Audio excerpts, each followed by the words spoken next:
Smoke rises over Gaza city as thunder rolls through the night. In Tehran, senior generals pace dark corridors like cornered lions.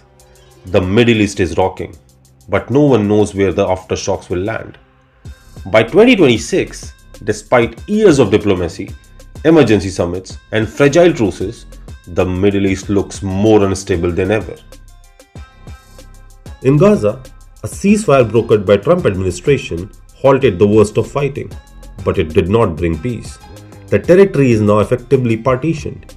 Israel controls more than half of Gaza's land.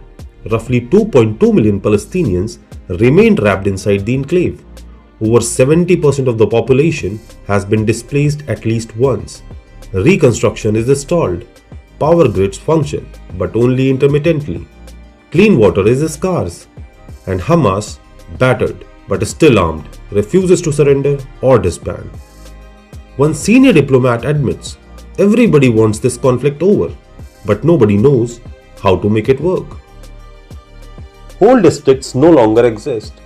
Satellite images show thousands of buildings flattened. Schools are gone. Hospitals operate from tents, basements, or partially collapsed structures.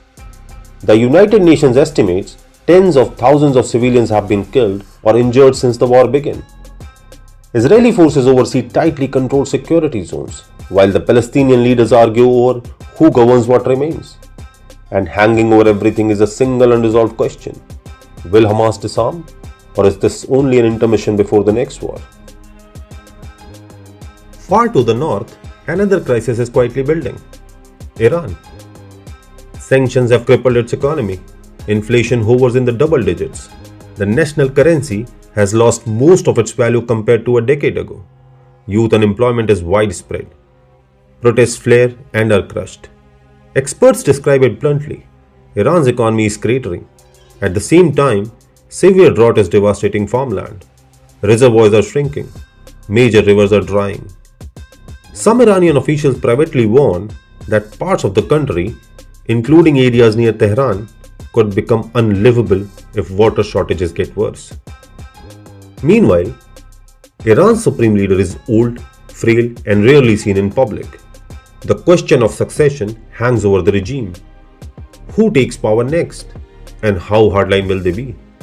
Yet, despite internal decay, Iran's most dangerous project continues: its nuclear program.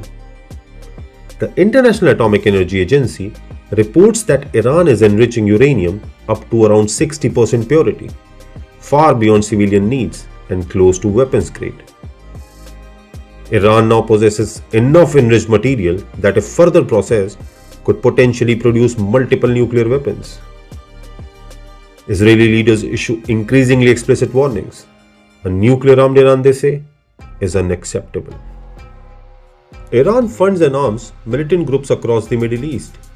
Hamas in Gaza, Hezbollah in Lebanon with an estimated arsenal of over 100,000 rockets, militias in Syria and Iraq, the Houthis in Yemen. Israel believes Tehran is coordinating pressure on all its borders, while Iran believes Israel is preparing to destroy its nuclear facilities. Both sides feel cornered, and cornered powers make dangerous choices. The spark could be anything: a covert nuclear test detected underground, an Israeli airstrike on Iranian reactor site, a Hezbollah missile salvo into northern Israel, a militia drone strike killing US troops in Iraq or Syria. One incident, one miscalculation, and suddenly a regional war. The Middle East has survived countless crises, but this one is different because it combines three volatile ingredients: human desperation, nuclear ambition, and great power rivalry. If this power keg ignites, it will not stay confined to Gaza. It will not stay confined to Israel or Iran. It will pull in US forces. It will disrupt global oil supplies. It will shake financial markets. It will redraw alliances. And the question is no longer could it happen. The question is, how close are we right now?